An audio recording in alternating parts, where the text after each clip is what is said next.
अरे राम राम राम राम। कितनी जोर की बारिश हो रही है। 2 दिनों से यह बारिश तो रुकने का नाम ही नहीं ले रही है। मुझे लगता है अब जल्दी ही मेरी छत से पानी टपकने लगेगा। तभी उधर से एक शेर बारिश से परेशान होकर छिपने की जगह ढूंढते ढूंढते उसी किसान की झोपड़ी के पीछे बने तबेले में घुस जाता है, जिस तबेले में उस किसान के कुछ गधे बंधे हुए थे।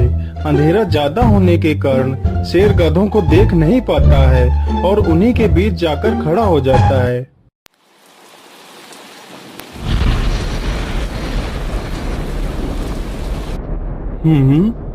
यहाँ से तो किसी मनुष्य की आवाज आ रही है। चलो चुपचाप बैठा रहता हूँ, जैसे ही यह आदमी मेरे करीब आएगा मैं इसे खा लूंगा। हाय हाय हाय, यह बारिश कब रुकेगी? ऊपर से यह टपका भी आ गया। अब मैं क्या करूं? इस टपके से कैसे बचूं? इतना तो डर मुझे शेर और बाघ से भी नहीं लगता है, जितना डर मुझे इस टपके से लगता है। अरे यह टपका कौन है? मुझे लगता है यह टपका तो मुझसे भी ज्यादा खतरनाक है।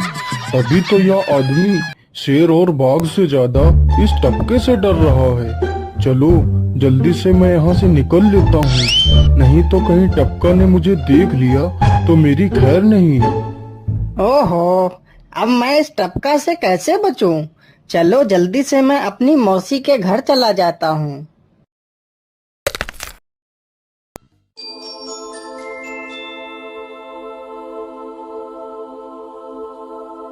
अरे चल चल गधे की औलाद, यहाँ पर छिपा हुआ बैठा है।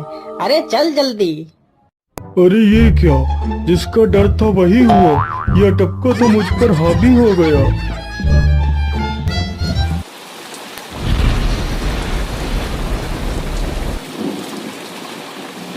कैसे बचूं? कैसे बचूं? इस टपका से मैं कैसे बचूं? हे भगवान मेरी सहायता करो, मुझे इस टपका से बचाओ। मैं आज के बाद किसी प्राणी को नहीं मारूंगा। मैं मांसाहार छोड़ के शाकाहारी बन जाऊंगा। भगवान मेरी रक्षा करो। शेर को दौड़ते दौड़ते रात से सुबह हो जाती है।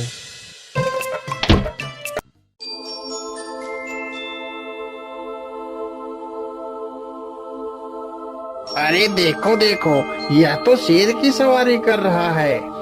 अरे हाँ, सच में ये तो शेर की सवारी कर रहा है। इसे तो डर भी नहीं लगता है। अरे उधर तो देखो जरा, यह आदमी कितना बहादुर है। यह आदमी तो शेर की सवारी कर रहा है। जिस शेर को देखकर हमारी धोती आगे से गीली और पीछे से पीली हो जाती है, यह तो उसकी सवारी कर रहा है। ये गांव के लोग भी ना पागल हो गए हैं, जो इस गधे को शेर। अरे बाप रे, यह तो सच में एक शेर है। हे भगवान मेरी रक्षा करो, शेर तो मुझे खा ही जाएगा। राम राम राम राम राम। अब क्या होगा? इस शेर से कैसे बचूं? अरे यह तो एक बरगद का पेड़ है। यही अच्छा मौका है, जल्दी से इस बरगद की जड़ पकड़कर ऊपर चढ़ जाता हूँ।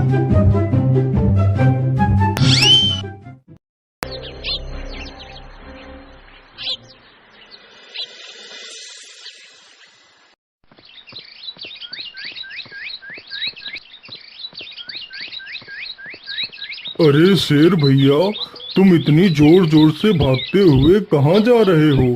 आप तो बहुत डरे हुए लग रहे हो। आप तो जंगल के राजा हो, आपको किसका भय है? टपका, वो टपका मेरी जान के पीछे पड़ा है। अरे शेर भैया, जरा मुझे बताओ वो टपका है कहाँ? अरे भालू भैया, वो टपका मेरी पीठ से उतरकर उस बरगद के पेड़ पर चढ़ गया है। उसने मुझे रात भर खूब दौड़ाया है। वो तो भगवान का शुक्र है कि मैं जिंदा बच गया। चलो शेर भैया, मुझे उस टपके के पास ले चलो, जरा मैं भी तो देखूं आखिर ये टपका है कौन। अरे नहीं भालू भाई, बड़ी मुश्किल से तो मेरी जान बची है।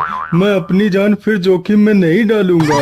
तुम्हें जाना है तो जाओ। अच्छा, ठीक है शेर भाई, तुम यहीं रुको। मैं अभी बरगद के पेड़ पर देखकर आता हूँ, आखिर ये टपका है कौन। जाओ जाओ बच्चू, जब वो टपका तुम्हारे ऊपर हावी होगा तो पता चलेगा। अरे कहाँ है यह टपका जिसने राजा जी की हवा टाइट कर दी। चलो इस पेड़ पर चढ़कर देखता हूँ। अरे बाप रे बाप, शेर क्या अकेला कम था, जो ये भालू भी आ गया। मुझे लगता है कि आज मेरी मौत निश्चित है। भालू पेड़ पर उल्टा होकर चढ़ने लगता है, तभी किसान और तेज से कांपने लगता है। कांपने की वजह से किसान के हाथ से छड़ी छूट जाती है और उल्टा होकर चढ़ रहे भालू के पिछवाड़े पर जा लगती है। भालू धड़ाम से जमीन पर गिरता है।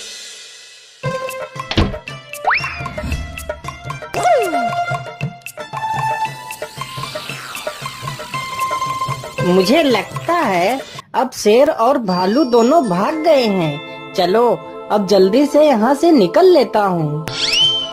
सारे राज्य में यह बात फैल गई कि हरिया किसान बहुत ही बहादुर है और वह शेर की सवारी कर लेता है। धीरे धीरे यह बात राजा तक पहुँच गई।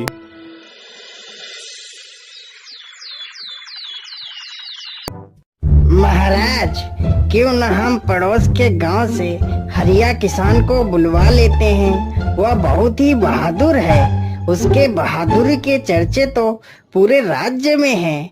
मुझे पूरा विश्वास है वह इस काम को जरूर कर सकता है। वह इस दुष्ट शेर को जरूर पकड़ लेगा। सैनिकों, हरिया किसान को आदर पूर्वक हमारे दरबार में पेश किया जाए। महाराज, आपने हमें याद किया। बताइए क्या बात है। मालिक, हमसे कोई भूल हो गई क्या मालिक?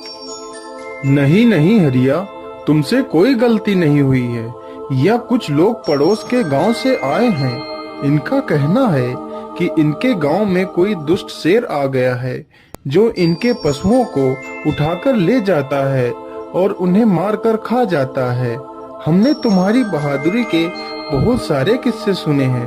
तुम बहुत ही बहादुर हो, इसलिए मैं तुम्हें उस शेर को पकड़ने की ये जिम्मेदारी सौंपता हूँ। अरे बाप रे बाप, उस बार तो मैं शेर के हाथों बच गया था, लेकिन इस बार मैं नहीं बचूंगा। अगर मैंने महाराज को सच सच बता दिया तो झूठ बोलने के जुर्म में मुझे फांसी पर ही चढ़ा देंगे। अरे हरिया, तुम मन ही मन क्या बड़बड़ा रहे हो? कुछ नहीं महाराज, कुछ नहीं। मैं सोच रहा था